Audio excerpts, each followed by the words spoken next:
ಕೇರಳದ ತ್ರಿಶೂರು ಕ್ಷೇತ್ರದ ಸಂಸದ ಹಾಗೂ ಕೇಂದ್ರ ಪೆಟ್ರೋಲಿಯಂ ಮತ್ತು ಪ್ರವಾಸೋದ್ಯಮ ಖಾತೆಯ ರಾಜ್ಯ ಸಚಿವ ಸುರೇಶ್ ಗೋಪಿ ಅವರು ಸಚಿವ ಸ್ಥಾನಕ್ಕೆ ರಾಜೀನಾಮೆ ನೀಡುವ ಇಂಗಿತ ವ್ಯಕ್ತಪಡಿಸಿದ್ದಾರೆ.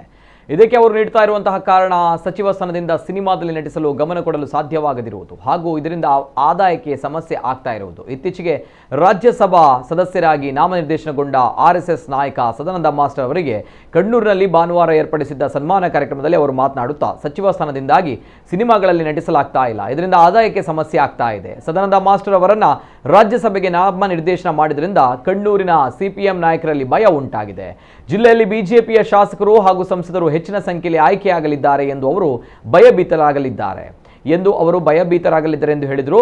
ಇನ್ನು ಪ್ರಾಮಾಣಿಕತೆಯಿಂದ ಹೇಳ್ತಾ ಇದ್ದೀನಿ, ಸದಾನಂದ ಮಾಸ್ಟರ್ ಅವರನ್ನ ನನ್ನ ಬದಲಿಗೆ ಕೇಂದ್ರ ಸಚಿವರನ್ನಾಗಿ ಮಾಡಬೇಕು. ಹೀಗಾದ್ರೆ ಕೇರಳದ ಇತಿಹಾಸದಲ್ಲಿ ಹೊಸ ಅಧ್ಯಾಯ ಪ್ರಾರಂಭವಾಗುತ್ತದೆ ಎಂದು ನಾನು ನಂಬುತ್ತೇನೆ. ಕಿರಿಯ ಸಂಸದನಾಗಿದ್ದರೂ ನನ್ನನ್ನು ಕೇಂದ್ರ ಸಚಿವನನ್ನಾಗಿ ಮಾಡಲಾಯಿತು. ಕೇರಳದಿಂದ ಲೋಕಸಭೆಗೆ ಆಯ್ಕೆಯಾದ ಮೊದಲ ಸಂಸದನಾಗಿ ಮಾಡಿದ ಜನರ ತೀರ್ಪು ಇದಕ್ಕೆ ಕಾರಣ ಎಂದು ಹೇಳಿದರು. ಜವಾಬ್ದಾರಿ ಹಾಗೂ ನಟನೆಯಲ್ಲಿ ಮುಂದುವರಿಯಲು ಸಚಿವ ಸ್ಥಾನದಿಂದ ದೂರ ನಿಲ್ಲುವುದಾಗಿ ಚುನಾವಣೆಗೂ ಮೊದಲೇ ಹೇಳಿದ್ದೆ. ನಟನೆಯಿಂದ ಆದಾಯ ಬರ್ತದೆ, ಆದಾಯದಿಂದ ಕುಟುಂಬದವರು ಹಾಗೂ ಬೇರೆಯವರಿಗೆ ಸಹಾಯ ಮಾಡಲು ಆಗ್ತಾ ಇತ್ತು. ಇದೀಗ ಆದಾಯಕ್ಕೆ ಹೊಡೆತ ಬಿದ್ದಿದೆ ಎಂದು ಅವರು ಹೇಳಿದರು.